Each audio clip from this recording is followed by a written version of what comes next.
welcome back, Quakes fans. We're here with another episode of Tectonic Takes. I'm here joined by my good friend Devon. Devon, how you doing today? I'm doing great. I'm doing great. Here to talk Quake. Yeah, I'm Uh, excited. Sorry, I didn't mean to cut you off. I thought you were done. oh no no Uh, no! I am done. Sometimes yeah, I just finish with the word for some reason. it's been a minute since we've been able to talk Quakes. We planned to. We were on the call, and then we had some technical difficulties. It was on the day where uh, Amazon stuff. There was a bunch of technical issues. We're not going to get into it, mostly because I don't truly understand it myself. But uh, no technical issues today. We're all good so far. But real quick, we're going to touch on the Austin game where we did end up coming back and winning 2-1. Great result. We won't go too much on it because of how much time has passed at this point. But Devin, do you remember the emotions you felt during this game? I remember the emotion I felt during the Nico goal. However, I don't really remember too much emotion during that game. I was just kind of thinking about the people I was with. I was receiving updates regarding other teams' games, and everything was going against us. So I was like, oh, you know what? It's over. As long as we win this game in front of us, that's what matters. I want the win pin at the end of the day. Um, sure enough, we ended up getting the win. So I was very satisfied with our team's performance as well. But I know despite everything that we had, we didn't make playoffs. So it was more of like a mixed feeling heading and walking back to the car. Yeah, definitely. I think that one thing that was frustrating for me is that we, had a better goal difference than RSL, but just with the way the league is, and it's kind of one of those weird things where it's we don't count the goal differences when we're doing tiebreakers. It's wins. I think they had more wins than us, and so that put them ahead of us just by a hair. And that's just like a frustrating thing about being a Quakes fan because in some metrics we had a better season than them, but they are the ones in the playoffs. I don't know if they're still in playoffs. I'm not really keeping up with a non-Quake soccer as much as probably Ivan is. I don't know if you are, Devin, but yeah, disappointing nonetheless. No, I'm definitely not keeping up with MLS Cup playoffs. For the most part, I think there's moments here and there. I really do wish Philadelphia to finally get their hands on a trophy. That's the only team I would probably watch if they make it to semifinals and finals. But other than that, I'm kind of staying out of tune from that. Got a bunch of other projects and school going on. Um, yeah, I think it's nice looking at a outsider perspective though, in terms of how the Earthquakes fared at the end of the season. It must be nice for a neutral not Earthquakes fan, but like a neutral fan for MLS, watching all these teams walking into decision day with like four or five different teams competing for two spots. That's entertainment. That's peak entertainment. And the unfortunate thing is the Earthquakes fans are always the blunt of the bad news. Um, every single time I feel like, and it's about time that if it things come our way. Um, at some point in the future. Not saying it's about time now, Yeah. but at some point in the future, it's gonna have to, the tides will turn. And we're still waiting for that because as of recording today, it was announced by Tom Bogert that Christian Espinosa is officially a free agent. And obviously, that is a huge blow. The club has yet to announce anything. They've just posted like a short on YouTube, a YouTube short about Espinosa. And we're like, dude, stop. Because the ones of us paying attention, that hurts because he is uh, for me, on the Mount Rushmore of Quakes players of all time, obviously incredibly influential to everything that all the success that we've been able to have has been in large part due to Espinosa and what he's been able to do for us. Devin, how did this news hit you? I think like most Earthquakes fans in our Discord server, the initial moment of frustration and just the venting of disapproval with everything that we've seen collectively in the off season thus far. But sticking to Espinoza specifically, like you don't want to see your best Earthquakes player, apart from Daniel, leave the San Jose Earthquakes. Like this guy is the heart of our team. Ever since Wando retired, Christian Espinoza has stood up on his own mantle and taken control of the team with his own strings as a puppeteer. This is the team that he's bled for, that he's died for, and he hasn't died, but obviously, he would die for this team, emotionally anyway. But to see that we haven't picked up his contract is very disappointing. I mean, what are your thoughts on this, Abram? Yeah, obviously my thoughts and my feelings are negative. I think that out of all the players that I would choose to keep, like if we're like, okay, every player on the roster getting wiped, we keep one player. I think Christian Espinosa might be the number one guy I pick. Uh, I like Nico Chakeris. I like a lot of players at our club, but Espinosa is that guy. He's our captain. He's a big deal. Um, but I do want to provide some context for people who might not be as plugged in to the news as we are. Tom Boger announced today that basically the San Jose Earthquakes are not going to exercise Christian Espinosa's option for the year 2026, uh, which was that option was agreed upon the year prior, if I remember correctly. So basically, how that worked is like in 2024, they decided, hey, if we you're gonna get this amount of money for 2025, and then if we so choose to exercise your option, then you'll get paid this much in 2026. And what the team has decided is basically they didn't like that number that they had offered him back in 2024, and they were going to let his contract run out, decline that option to extend it, and then send him a whole new deal, right? And so that's what they've done. They've given him a contract offer, but the thing about that is that there's no guarantee at all that he will choose the Earthquakes. Um, in fact, we have some whispering that it's already pretty much confirmed that he's not. But for people in denial out there, there is still a chance, however slight. But the Earthquakes have offered a Christian Espinosa a bona fide deal for 2026. But it's up to him whether he will accept that. Tom Bogert said that he would like to remain in MLS. But obviously that could mean many, many things. So yeah, Devin. So there's a lot of players, not just Espinosa, who are gone. So we know that Joseph Martinez is gone. Similar thing. His option was not. I don't even know if he had an option. I just know he was on a 1 year deal. We let that expire. And then we have a lot of whisperings. We'll just say it right now, right? Rodriguez said to be gone. Daniel said to be gone. Chicho is flirting with other clubs. Nothing confirmed there, but it's not looking good. And obviously, Hernan Lopez confirmed to not be coming back until 2027. Bruce said that. Um, that's three DPs not at the club, and a lot of players that we would have said are, some of the players that make up the core of this team. How are you feeling with all this, change? Look, right off the bat, I mean, that's a lot of internationals. A lot of internationals. And I know that, Earthquakes fans may be like, oh, well, we're getting rid of all these players, and maybe there's a chance we can bring in a ton more players. I mean, let's face the facts here. Look at our transfer budget. Historically, we haven't received anything of significance. So replacing all those players, whom, by the way, I know you would agree with this, Abram, are probably the best players that we have on the roster right now. The ones that we're actively getting rid of were the most important players of, I want to say, 2023, 2024, 2025 season, despite, Chicho and Josef coming in this season. Those are really hard players to replace and a lot of players to replace, despite the fact that we don't have and we have never received much transfer funds. That to me is what's so worrisome about this.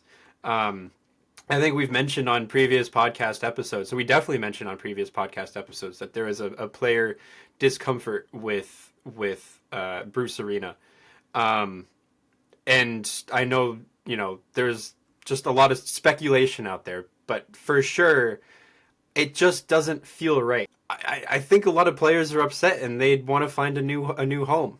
Somewhere where they feel more comfortable. And these top playing players, they want to win something. They don't know if they can win here in San Jose, with John Fisher at the helm and either Fisher and or Bruce Arena.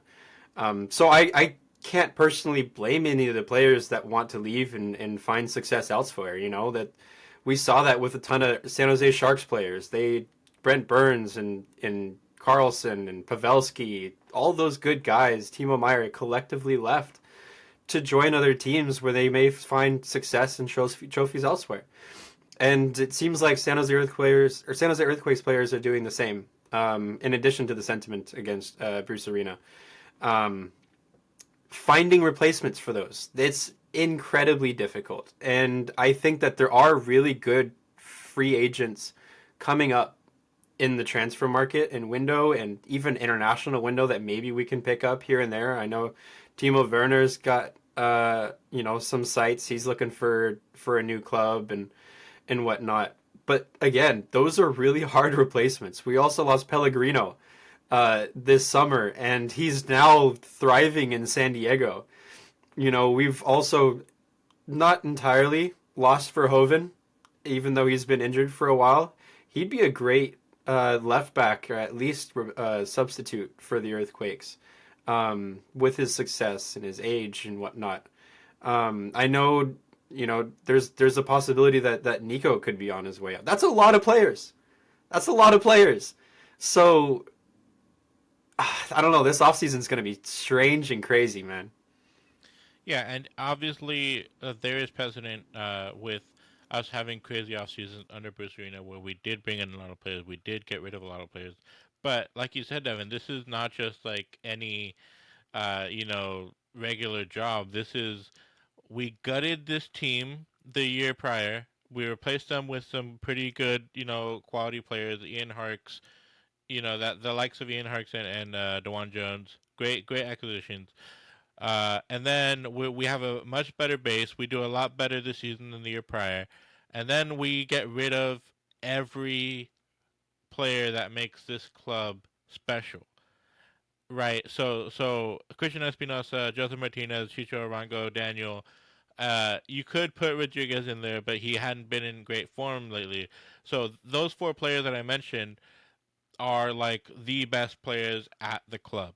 Like those are the DPs of players making big money, and they're the reason why.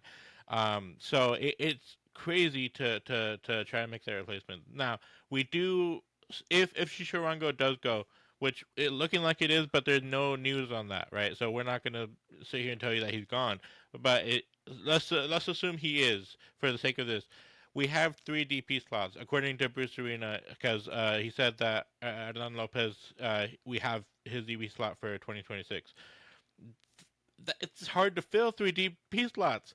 I've heard from sources that we tried to bring in players for the summer. That was something that we were trying to do. It wasn't like we just sat back on our laurels and just like we don't need any more reinforcements. The fans could tell that we needed stuff. The coaches could also tell, right? And what I heard is that they said that the summer transfer window was interesting, and so that to me says that they had a great difficulty convincing players to come and join this team for whatever reason. I wouldn't be able to speculate on why that is, but it's a huge ask to ask a club like us to bring in three DP players in one window, especially off the season that we had. Um, I'm not sure if it's feasible. Maybe one DP, but that being said, we did bring in Joseph Martinez and Chicho Rango in the same window, and nobody thought that could be done, right? So it's really up in the air. But I'm not optimistic at this point in time. Yeah, I mean, mind you, Josef Martinez and Chicho Arango, or I mean, Chicho Arango wasn't a free agent, but he almost, like, given the circumstance of how we acquired him, it almost felt like he was a free agent. He was let go for cheap. And then Josef Martinez was a free agent. So we didn't, I don't think we spent any money, like any actual money on those players. We spent GAM for Chicho and then just picked Josef up on a free.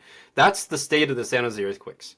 That's the state of the Earthquakes. We have to rely on GAM and low transfer funds to make these moves possible. That's how we got Jeremy Abobasi. We got Jeremy Bobasi via GAM. Like we don't actually pay lots of money for our top players. Hernan Lopez Munoz is our record transfer fee. Like, it could have been Brandon Vasquez, but Austin beat us to it. Um, that's what we rely on. And I'm not confident at all that we will make anything possible. And like you said, where it's three DPs, and I want to make mention that I don't know if there's an MLS team out there in any given season since the David Beckham rule, the DP rule, came into play. I genuinely don't know if there's been an MLS team that has let go all three of their DPs in one season.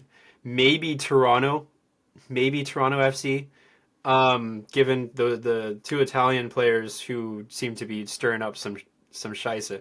But that's about it. I don't think there's another MLS team out there who's gotten rid of all three of their DPs. I'm worried, but also in a sense, with new potential ownership coming in, if they want to spend money in the transfer window to really get things going and get fans excited before they start building infrastructure and kind of picking up the pieces that John Fisher left behind, maybe there's a chance of excitement that a lot of Earthquakes fans are interested in. Um, it's so tough to me to want to, and I'm just saying this kind of as like a fan, not even as someone on a podcast. It's so tough to think about wanting to walk to PayPal Park from the parking lot or from just driving from your house to PayPal Park to watch a San Jose Earthquakes game when you know that there's no player, apart personally from Bo LaRue and Ian Harkes and maybe one or two others here and there, who've been really representative of the Earthquakes. But you walk into the PayPal Park with no players and no familiarity with names on the back of the jerseys. You got to give us a reason to want to come back to PayPal Park. You know what I mean? And just throwing all that away instantly is very troublesome. Yeah, it's tough. It's really tough. And the the big thing is that that's really driving the negative outlook on these departures is that so far there are no transfer fees for any of these players. Sure, we do get their wages back, and that's great. That is money in the bank that we wouldn't have if we kept them. But we also don't have those players, and we didn't get any transfer fee for them. Chicho Arango might be the only one to go for transfer fee, and if we can get we paid like 1 point something, 1.2, 1.4 million. That was very cheap. If we can get a profit on Chicho Arango, that would be really good. But even say 3 million for Chicho Arango, that's like 1.9, not 1.9, 1.8, 1.8. I was like, what's the number Yeah. between 7 and 9? 8. Excuse me, I had a brain fart. But that's 1.8 million in profit. Where that's not going to get us that much in terms of a transfer. And when we're talking about DPS, right? The fact that we got Chicho for the price we did was because he had a scandal, and we're not gonna say like anything that happened because it's all alleged, and we don't want to get sued. But it's not like every day that we can pick up players at that quality for that price, right? So it's definitely concerning. Yeah, exactly. And I think there's another 1.8 that we can talk about, and that's Christian Espinosa's salary. He was getting paid 1.8 mil for the contract that he signed, and that's a really low number for a very high profile player who's basically the Earthquakes' only appearance in the MLS All-Star game since Cade Cowell. And even then I kind of felt like Cade Cowell was more of like a because he played at PayPal Park, I believe. No, he didn't, because that was 2016. He wasn't. No, but But like we love Cade, but he wouldn't have gotten that call up to the All Star team if he wasn't 17 years old at the time, right? Like if he was like 25, nobody would notice that his performances were that outstanding. He was doing well, but it was like okay, pretty good. But he was ex- 17, so I was like, okay, this is crazy. yeah, exactly. And then the last time we had a player represent us on the MLS All Star game, that was Wando with going up against Frank Lampard, and you saw the videos come out of that. It's baffling that we almost aren't willing to pay Espinoza more, like enough to a point where SB is like, sure, I will 100% no doubt sign this contract because you're paying me my worth. There are so many MLS clubs out there, including international teams, who would be willing to pick up someone of Espinosa's caliber. And this is what worries me the most for the offseason. And I'm not trying to just bring up all this like anxiety within the fans watching this, but it's something to consider that Espinosa has a very high worth. And if the Earthquakes aren't willing to pay that, yes, we will see Espinosa walk, like officially. Um, we need to pay the players who've given us our name and put us through all all that they can give us. Um, their worth, and I think there was talk about this in our Quakes talk in Discord. LAFC is looking for a right winger DP. Espinoza fits that mold. There could be a chance that Espinoza goes to LAFC. I don't think it's going to happen. But there could be a chance that he goes to another team where they actually pay him his worth. And, you know, maybe with new ownership, we can see something change in that. But if we don't pay our top players, our league's best performers, then I don't see how we can recruit other players from other leagues and other teams because there is viable evidence right in front of everyone's faces that says this team doesn't support the players the way they should. And even with the lack of infrastructure that we have, the physical infrastructure and the lack of moral support with the players, whether it be true or even slightly miscalculated, it's the evidence is still there, and we need to do something. Not we as in like our media team, but we as in the club need to change that outcome. Like, I can't do anything. Like, I'm not. Yeah. No, I fully agree. I think that precedent matters. I think that it's kind of an undervalued thing of like, oh well, we'll just do something different. Like, if people are watching, they'll pay attention. If somebody's going to uproot their whole family and move to a club, they're going to be looking at like what's this club about, and these are the kind of things that define what a club is about. Espinosa is almost as big to this club as Wando. You know, probably not 100% because Wando is the greatest scorer in the league's history, but he's up there. He for me he's number two. For other people, Shea Salinas, whatever you want to say, he is huge, and he's the number one guy that we have right now, and he is the guy who is putting up the numbers that are better than anyone else in the league. Chances created, crosses completed, all these kind of things. And so you telling me that like Inter Miami's not going to look at this guy who's a free agent and be like, well, maybe he would take a pay cut to come play with Messi, right? And then we can get him on a cheeky non DP deal because we seem to get everyone for free, right? So you know, this is a really big missed opportunity. I don't think that I don't know if they're like, okay, we need to move on from Espinosa because he's on the wrong side of 30, and his performances started to trend downward near the end of the season, or if it's like they're taking him for granted and assuming that he will take the new deal offered to him. But whenever I talk to another journalist or another content creator friend from another team, Espinosa is a guy where they were like, I would love to have that. Somebody who's going to work hard, who's going to put up the numbers, who's going to perform. And the fact that like you said, Devin, this is he is the guy that you want to pay the big money to, and if we're not paying the big money to him, who is it going to? And so, yeah, obviously very disappointing. But I want to lighten the mood a little bit. I want to go back to the Austin game. I said we talk about it. So yeah, a comeback victory, 2-1. The first goal that Owen Wolf scored. Owen Wolf seems to always have a really good game against us. But for me, Austin had a really poor game. This was a poor showing from Austin. One of the only shots that they had was a deflected shot off of Jamar Ricketts, who, his job is to get in the way. I don't blame him for that at all. I don't think anyone should be looking at him and be like, "Oh, Jamar, why'd you do that?" Like he's he might not be at the left back position, but he is drifting in, and if he's just like a few inches more to the right, then he blocked that shot. But unfortunately, the way luck goes, it bounces off his back and ends up in the back of the net because there's nothing really the keeper can do in that spot when it's just the ball changes trajectory so fast. Devin, any thoughts on that goal? I think you covered most of it. To be honest, it's just an unfortunate trajectory, unfortunate deflection, and it gets past the goalkeeper.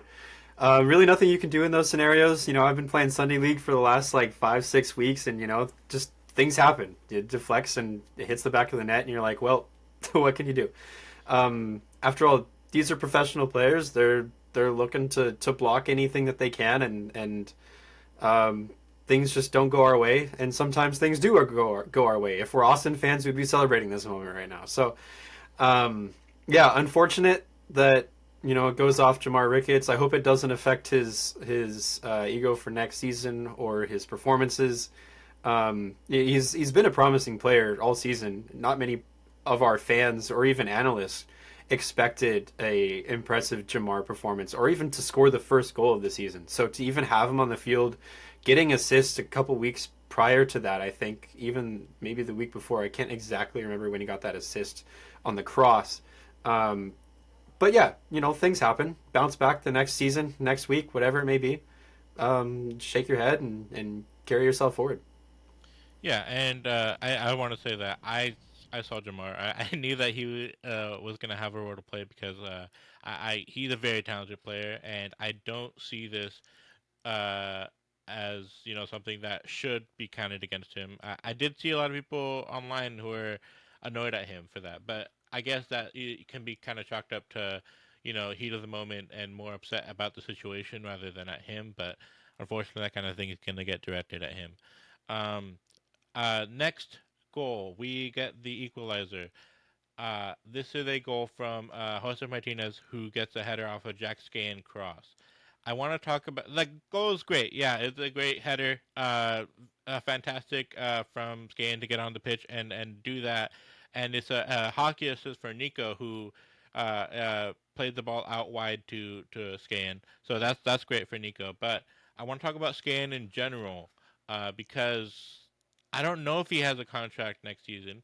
That kind of thing is harder to gauge for players of Scan's caliber who are kind of like fringe squad players. But in 54 minutes of play across the entire season, I think 5 appearances, 54 minutes, he has 2 assists. What do you make of that, Evan? I feel like that's really good value. That we have to kind of. We're always saying this. We got to bring him back. 2 assists and a goal in U.S. Open Cup to win us the game. I think in Portland, or not in Portland, but versus Portland.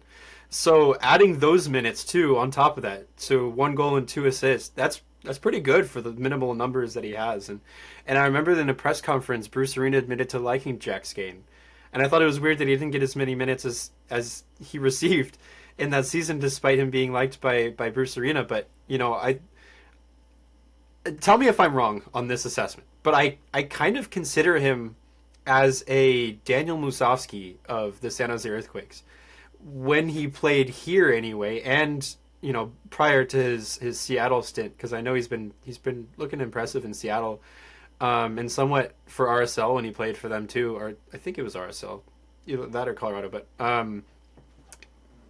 shaking your head no. Um, Bizarro.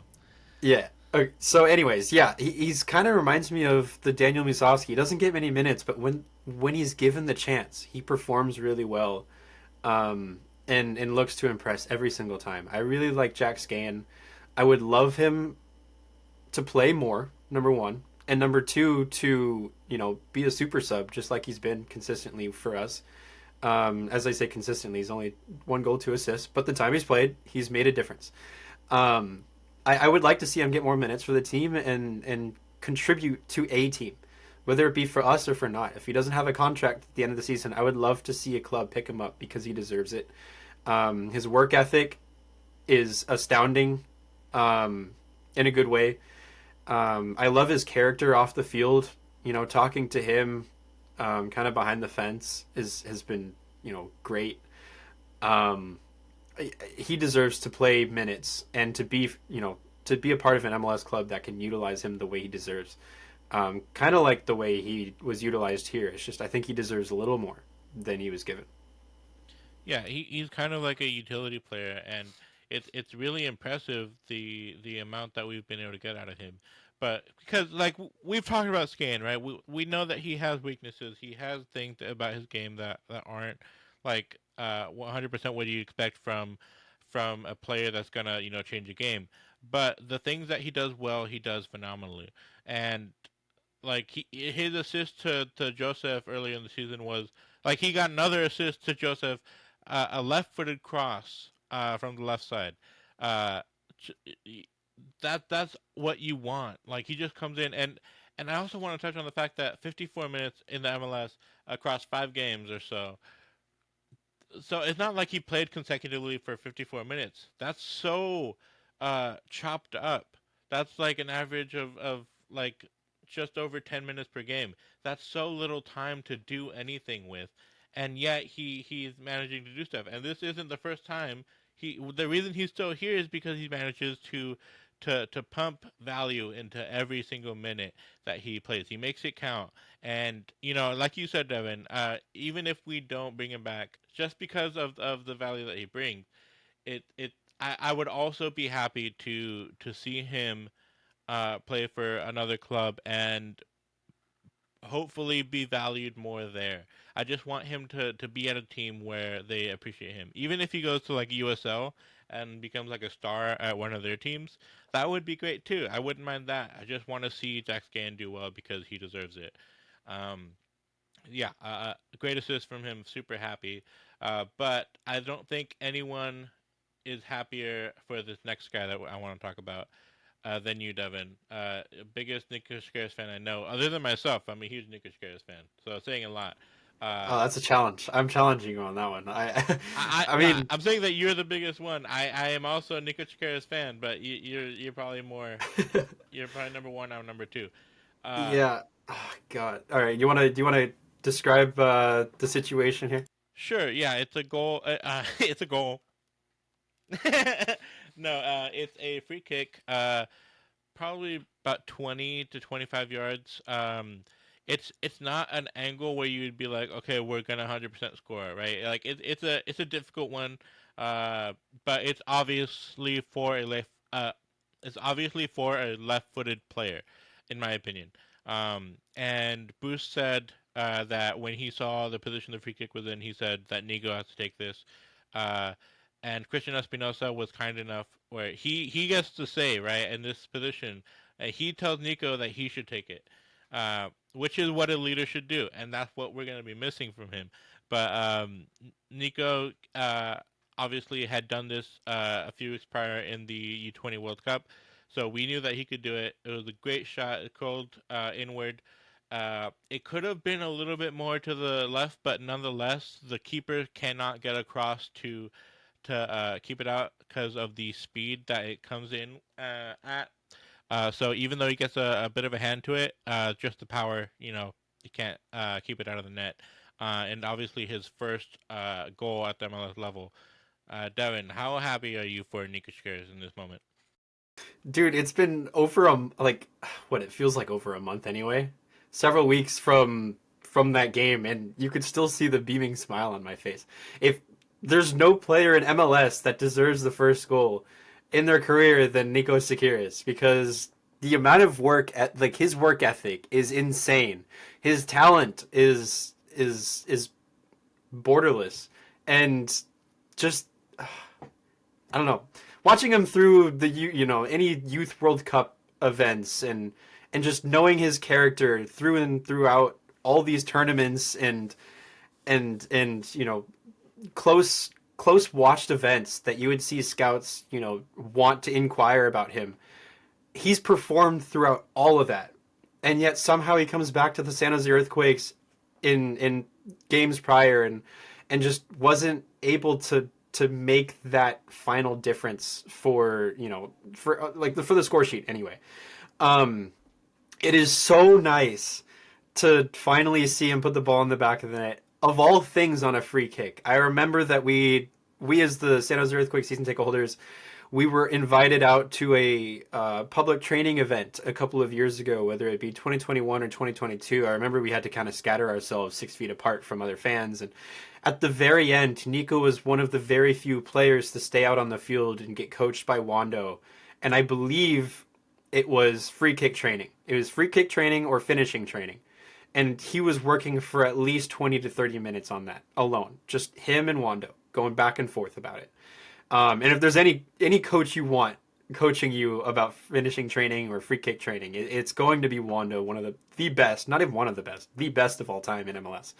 Um, and to kind of see him as a Nico progress and just get so close.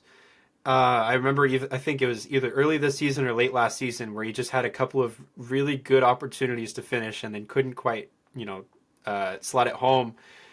To finally see him finish on a free kick, of all things, was just To a win the moment game. of magic. Yeah, to win the game is a moment of pure magic and something that I know the Earthquakes fans will never forget. At least the diehard ones will never forget. Um, God, I'm so happy for Nico, and I hope this helps him excel to become more of a starter role next season, or even finds a transfer price somewhere in Europe and get sent over there for more successive stints. Yeah, no, I mean it's been 4 years. I think he's 20 now. We signed him at 16, I believe. Very, we got him very young, and immediately he was able to come in, and he wasn't obviously like changing games right off the bat, but he was a player where even at 16 you're like, okay, he's able to do something, right? He can make a difference. He had a lot of skill. Whereas players like Cruz Medina, you know, right now is about 19. Just they're the difference. Some people aren't ready to do it at such a young age as Nico. Nico and Cade coming like right after each other is insane. That doesn't just happen. It's very special to have somebody like Nico around. Yeah, and the theatrics of scoring a worldy free kick in the last game of the season to win the game after a comeback. You can't really ask for much better than that.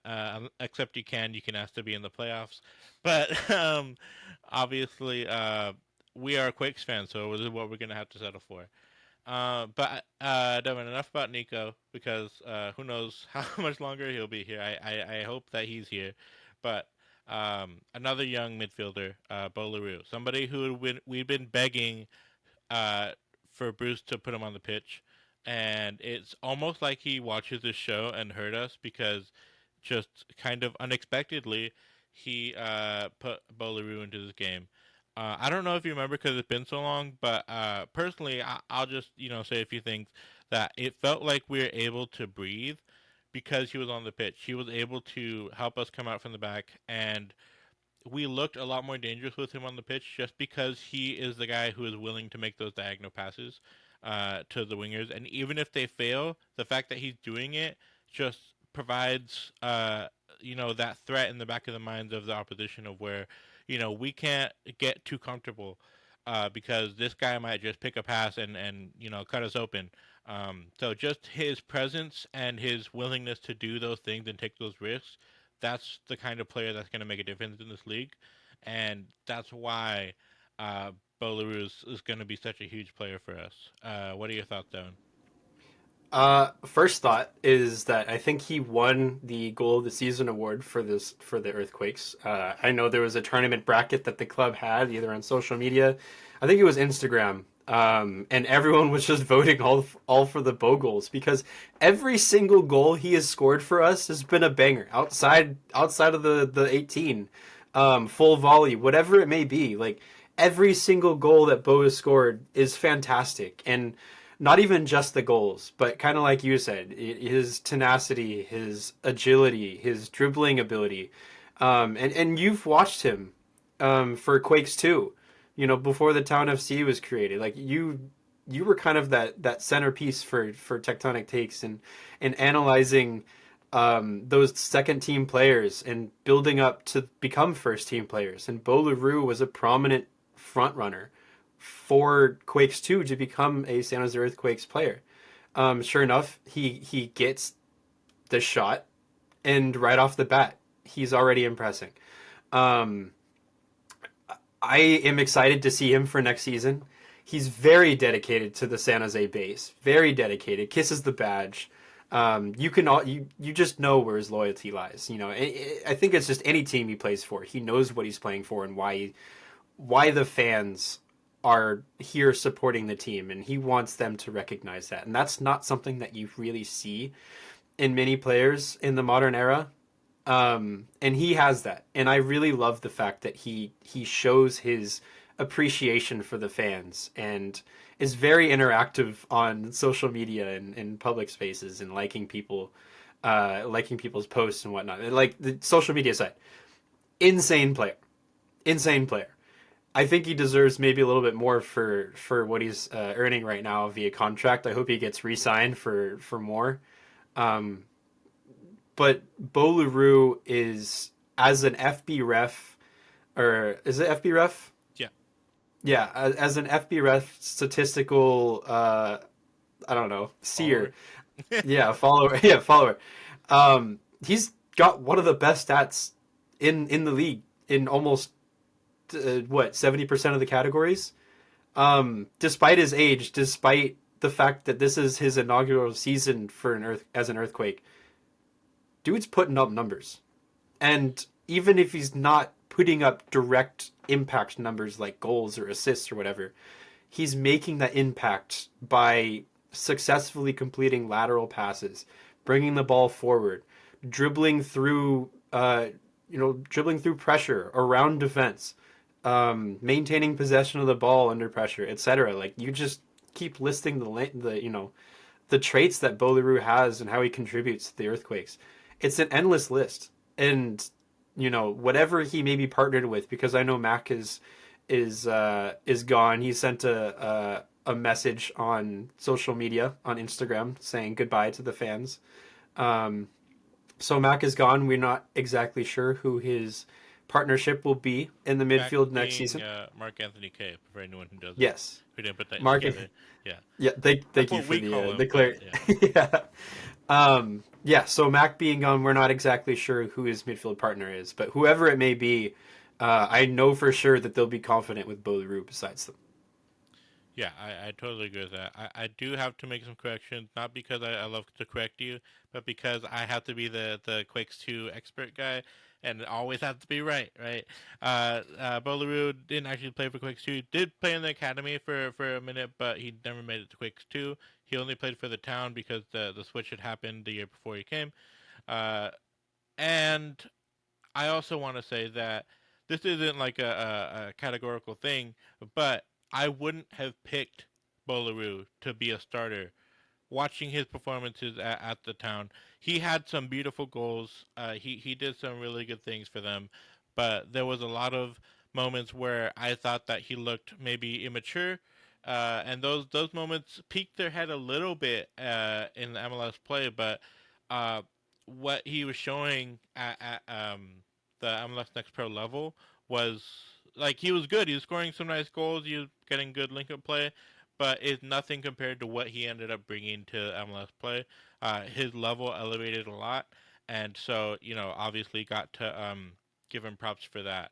But everything else you said, Devin, I 100% agree. I think that even if you're looking at his defensive stats on our FB ref, those are probably the most impressive ones. Even though he's this like really good offensive player who's really is uh, very integral to how we build up. His defensive stats is what sets him apart from some of the best players in this league. I've set him up against um, just I can't even name all the guys, but just some of the best players in his position, and he just like he is better than them at one at least one aspect of the game. Each like six other players in like a center attacking mid position, or like Edward Leuven is more of a box to box. He outperforms each of those like elite players in this league at at one stat. Just he's so well rounded. He's not just like a one way player. He does Almost everything like a really well. predominant stat too. Yeah, yeah, like a He's predominant right up stat, like there. Yeah. tackling, interceptions, pass distance, running distance, very good, uh, awesome stuff. And he's one of the best at non-penalty goals. He doesn't take penalties, so all his goals are non-penalty goals. He's one of the best at that because he has an incredible shot on him, on top of everything else. So it's kind of like, where was he? Why wasn't this showing up at MLS Next Pro level? Because it wasn't. Like he was a good player. He was starting, but never in a million years would I have thought like that's the guy out of this midfield with Cruz Medina and Edwin Mendoza and was Blancas there at the time? I believe Blancas was there. Yes. Like I wouldn't have picked Bo LaRue to be like the guy who's going to be like the MVP Rookie of the Year this season. So I touched on it. find it so funny that you say that because I just did a quick little result search or filter search in our server, specifically in the Quakes 2 chat. And I appreciate your correction first and foremost of him playing for the town of Sea than Quakes It 2. doesn't matter. It's Um, just what we call it, you yeah, know. yeah, yeah. No, but just looking at, I guess, there were two or three players that were very heavily, or three players, three fans that were very heavily convinced that he was ready for MLS. Me being one of them. So, um, kind of just looking through this, and I saw a comment that you just made that parallels something that you had stated on October 20th of last year, Tell me. saying, I still stand by the feeling, or I stand by feeling the fact. I don't know why there was so much hype around LaRue when no one had seen him play yet, but he's definitely one of the guys I could see playing with the first team. So Yep. you foresaw this. You saw this coming. Okay. At the end of the season, you saw that there was at least an opportunity for him to play for the first team. But something that none of us had ever thought would be possible is Bolaru not even getting a contract for the first team only days prior to our inaugural game, but to have him start for almost every game since then. Have him being such an impactful player. And that just says a lot about his character. And I know we've probably gone about 5 to 10 minutes on Bolaru alone, but if he played for any other team, any other analyst group or media team would probably be saying the same thing about Bo. Hey. That's how important he is to us. Yeah. I mean, we've talked to other fans about Bolaru, and then when he plays them, they agree with us, right? Like Adnan from WATV he fully agreed with us about what we said about Bolaru. We made a TikTok about his rant about Bolaru, and Bolaru liked that TikTok. So like like I kind of feel like we could talk about him for 10 more minutes and people wouldn't be upset because he is one of the fan favorites this year. And I am surprised that I said such a strong statement of he is one of the guys ready to go up when I felt that Lalo Blancas, like I was hard on his train as well as Edwin Mendoza, but for different reasons. Edwin Mendoza is more of a defensive player. Lalo is a attacking player, but Larue does both now at this level, and so that's very surprising. And I was a little bit frustrated when Bo Larue first started playing for the town, and not because I had anything against his play. I thought he was a fine player, but everyone was like, "Bo Larue is the best player we have, and he should be on the first team," and nobody had seen him play. Like it was just like a hype thing. Like, oh, we like him because of how he is. I know that one of the guys, Chemical Oreo, hadn't seen him play, but was just very excited about him, right? And that's totally fine. That's completely fine. But I'm like, I'm an analyst, I'm an analyst, so I have to find facts behind the hype to talk about it. Otherwise, I'll lose credibility if I'm just like, yeah, I like his hair. You know what I mean? So that's where I stand on that. But Bolaru has proved me right, but also proved me wrong. Like, just has done so well that like it's just I could never have foreseen how well he's done. Yeah, I mean, I think that was the other guy. Chemical Oreo, who's very adamant about having Bolru be a first team player. So credit to him, wherever he may be at this time. Yeah, um, but yeah, he's one of the guys that will leave me walking back to PayPal Park next season. Actually, what I want to do is I want to get a Boluru jersey and stick it somewhere on my wall in the back. Whenever I get finished with my little Formula One projects here in the background. Um, yeah, you got some open space right there too. So, um, you know, Bo is one of those guys that will bring me back to PayPal Park next season, and I'm so excited and just looking forward to what the potential he has, despite everything that we've seen in 2025. What's in store for 2026 for Bo, and I think you and I specifically will be very closely watching him for the season to come, and what our team has in store for him, because I mean, sky's the limit at this point. 100% agree. We're gonna change topic to something more bureaucratical, more boring, but people will want to hear about it. There's two topics, and hopefully we can get to both of them. But I want to start off before we talk about the new league format. We need to talk about the potential new owner because Joe Lacob was seen at the Earthquakes game against Austin. Um, One of our photographers, I won't say which one, but he was taking a picture because he's noticed him in his suite, and Joe Lacob was like, no, he didn't want his picture taken. He did take a picture anyways, but whatever. We didn't post that, of course. But obviously, that caused a bit of a stir when we found out that he was at the stadium, because he could potentially be a new owner. What are your thoughts on that, Devin? I would love to have Lacob as an owner for the Earthquakes.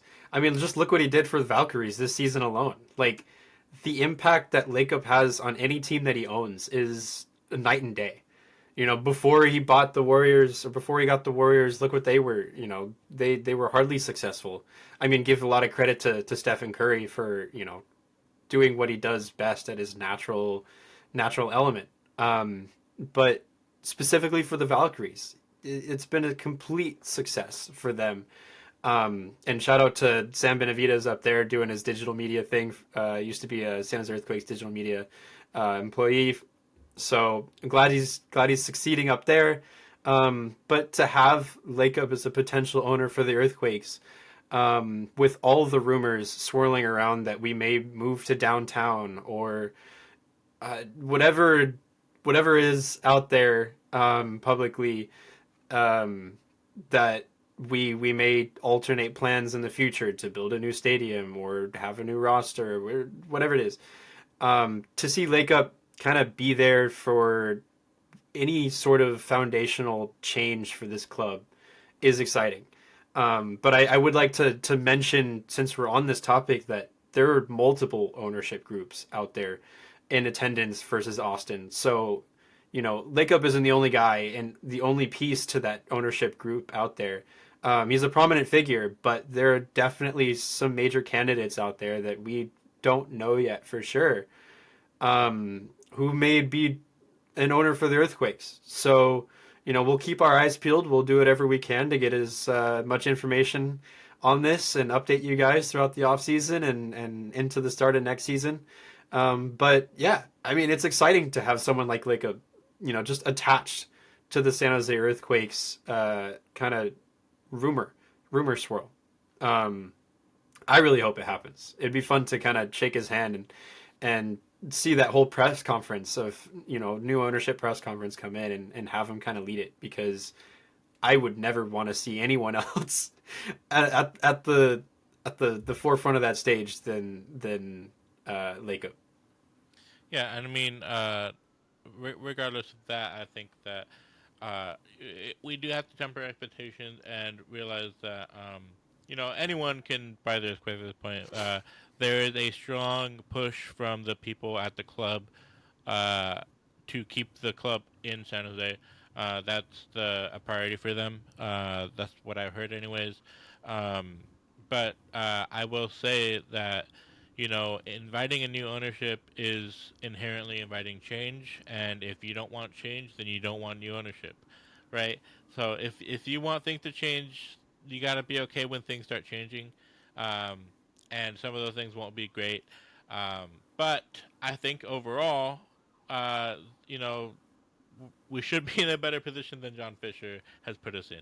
So, with that, I think that we could be pretty confident about at least going up, and especially when you look at the average salary in the NBA that Lacob has to put up for his Warriors, that is dwarfed in comparison, or that dwarfs the MLS salary average in comparison. I looked it up, and their average player gets like 4 million a year, and that's like a really big DP for us, right? So, obviously he probably won't be spending that kind of obscene money uh, right away, but it is something to look at and put into perspective, like what's possible. I also want to say that even though we saw the potential owners at the stadium, this is something that's going to take a long time. This isn't something that I expect to be done by this year. It could go into next year, late next year. We'll see. But I'm not looking at this as something that's going to be really quick. Devin, we got some news today about a potential new format I want to talk on really quick. And the reason for the brevity is because I don't understand it quite that much. It's a very strange league format. Do you have any insight on it, Devin? So for all I know is because it's just so brand new that well, we'll do our best to kind of provide context for this, but it appears that the league is looking to expand on divisions.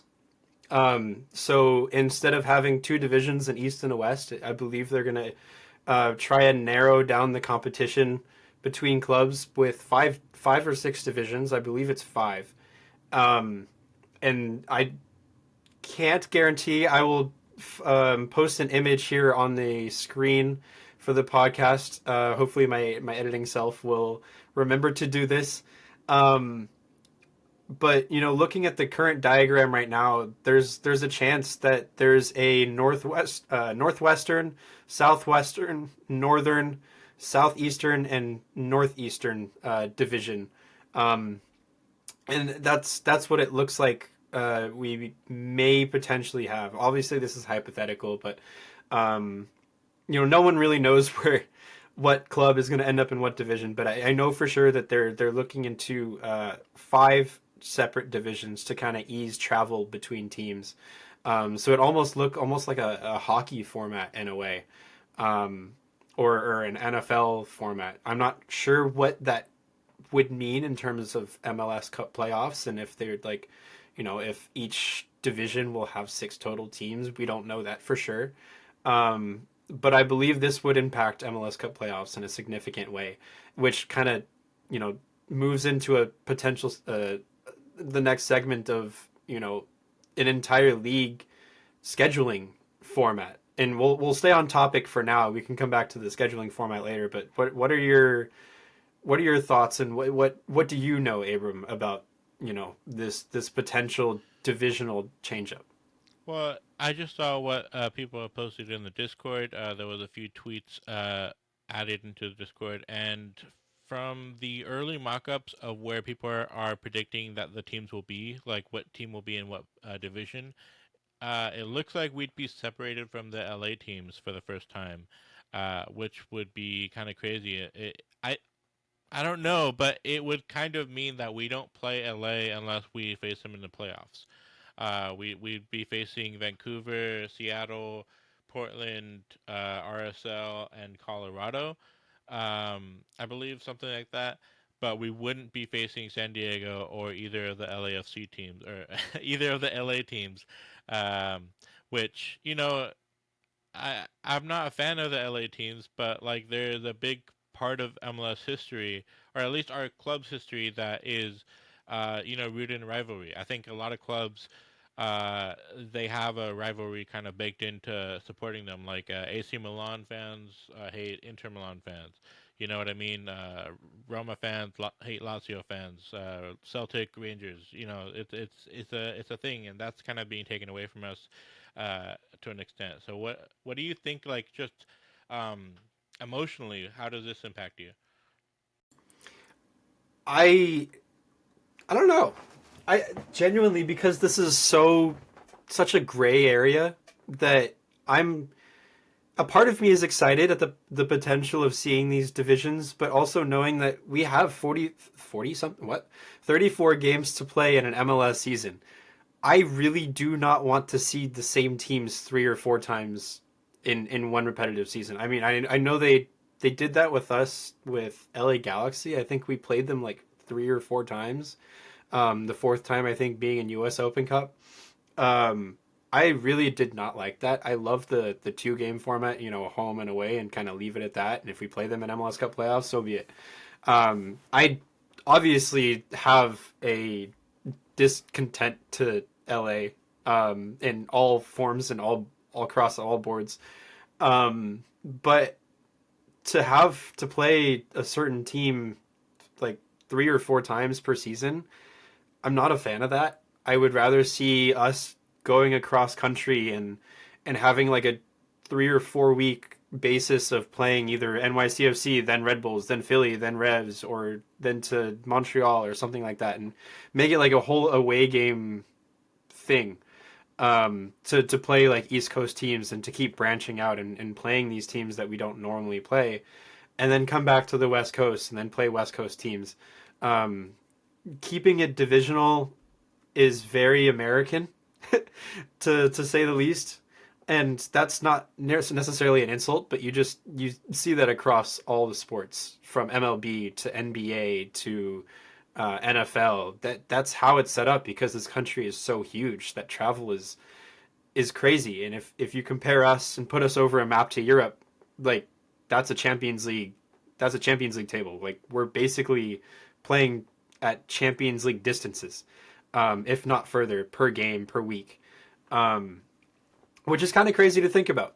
But as beneficial as it would be for the players to not have to travel as far, um, I just don't see any specific advantage to separating separating teams in 5 different divisions. I don't know. What are your thoughts? Yeah, I mean, I don't really understand what the format is. I heard like one league table, 5 divisions, which makes zero sense to me. It's complicated. I barely understand when football or hockey or other sports have. I didn't understand why the A's and the Raiders are in different divisions. Like that makes no sense to me. I still don't get it. Uh, but regardless, we will probably have to learn it. But you're right. It is uniquely American, and that's not bad. But it is something that other. We're not catering to the European market, but it's something that they're going to look at and be like, "Well, what's going on here then?" Like they're not going to get it either. So, it's not a bad thing. I am open to it because I just I don't get it. So what I might end up liking it, but I am a little bit worried about the winter schedule of like playing through the because they talked about changing the dates of which we play, and playing in I don't know Montreal in the winter seems scary. I don't know. I've never done it, but the snow in Canada is no joke. So definitely going to be interesting to see what ends up shaking out of this. I mean, I have 2 opinions on this really, and the first one is changing the format to fit more of a European based style scheduling. Like kind of catering to the Europeans. The Europeans won't watch us anyway when their leagues are in play. Like if for example, because my team's Tottenham, if Tottenham is playing, nobody on in Europe is going to stay up till 3, 4 in the morning to watch us play at 7, 8 p.m., whatever it may be. Maybe they'll stay up to watch Inter Miami and Lionel Messi because that's just Barcelona, and Barcelona loves Messi, and Messi loves Barcelona. But other than that, no European team or fans will talk about us unless they're playing us directly. Which the only time that happens is in the Club World Cup. Um, so catering to those European fans would essentially not kill MLS, but I think it would it would do two things. It would make us compete against already established American leagues, NBA and NFL, which are the biggest leagues in American sports. Um, Two, we'd have to play in winter specific games, which I'm all for. I love winter specific games. I love playing soccer in the snow and I love playing in the rain. Sure, people, parents will get worried about their kids getting colds, but I love that thrill. I love But the potential you're of you running are in you grass. are Californian. We'll put I it. am California. Yeah, so like we Yeah, don't actually know what it's like to play in we don't Canada, but yeah, we don't know what it's like to play in negative 25-degree weather or negative 5 Celsius weather I in like rain Canada. too. I love playing in the rain, but I'm Yeah, not going to be like, well, if I can play in the rain, Canadians can play in the snow. Like yeah, that's a exactly. completely different But topic. that's the other point that I was going to make is that NFL teams sell out stadiums in NFL games in the peak of winter all the time. It's just how you sell the league. It's how you establish the league, how you sell it, and kind of how you just manage it. And I feel like if we manage MLS the right way, and we were to sell it to the right fans, and I know there's a lot of kind of misconception about MLS and like soccer in general. Like, oh, soccer is boring because there isn't much going on in the 90th minute, in the 90 minutes.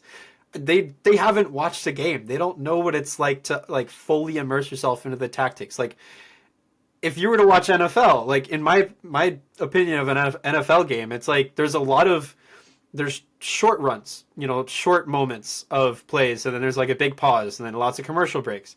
It's a lot of back and forth like that. And I feel like if we sell it to the right fans, those fans will show up and they'll show out in winter seasons. I 100% would show up and show out in winter seasons to watch any MLS team play, honestly, live anyway, specifically the Earthquakes in any scenario. Um, but you just have to sell it the right way. And switching to the winter spring format, I'm not against it. I'm actually for it, but I think knowing how it would compete against the European market, I think we'd be attacking it in the weirdest way, and we wouldn't necessarily be giving ourselves the right reasons to be doing what we want to do, if that makes sense. Yeah, and I think that there's pros and cons to all of this. We play through the international break as it is, and that leaves a lot of teams without their best players, and it's a whole thing. The MLS has always been weird, and this, it's just another thing. I personally I'm not super one way or the other just because I am the kind of person who's like, well, I don't know what's gonna happen. I'm not gonna pretend like I know what's gonna happen. I'd like to see what happens, then I can know what happens, right? And so that's where I'm like, I'm kind of neutral, though. I'm not as excited about the winter thing, and because I'm not just thinking about myself, I'm thinking about the teams that actually have to deal with weather. And the Californian, we have rain, but I like you said, Devin, we can deal with rain, and that's fine. But that might not be the case for every single team in the league. So that's the only thing I'm really worried about. But other than that, it's just kind of like I'm just skeptical of how it's gonna go, but I don't actually have any like analysis or real reasoning for any opinion. So that's why I'm gonna kind of stay out of it and see how it unfolds because it's something that's going to come to a vote. Is my understanding. I don't know if it has come to a vote today or if that's something that's going to happen in the next I week believe or it's in the so. future. Yeah. Okay, cool. So yeah, that's what's going on in the league right now, and it's going to be very interesting to see what happens. And Devin, I I wanted to end the episode with this because you said that people don't really understand soccer the way that they should. Something that my grandfather told my father, who then told me, is that soccer is a thinking man's game. And I think that everyone who really truly understands soccer would agree with that. It's not just about how fast you run, it's not about how big you are. You have to think at some point. And that's why we love it. That's why we're here doing a San Jose Quick podcast and not a 49ers podcast. We're thinkers, Abram. We're We're thinkers. thinkers. And with that being said, That's going to do it for today's episode. Thank you guys so much for watching. Make sure to check in the description and join our Discord, the most active Quakes community outside of PayPal Park. Very proud to cultivate that place. Obviously, in the off season, that's kind of the only place we can really be with other Quakes fans. So make sure to check it out. Anything else to say, Devin? Absolutely. I got nothing really else to say except hopefully we can enjoy the off season. Find a couple events that maybe we can reconvene and gather as a group to enjoy each other's company and then look forward to next season. Well said, Devin. All right, guys, go Quakes. Go Quakes!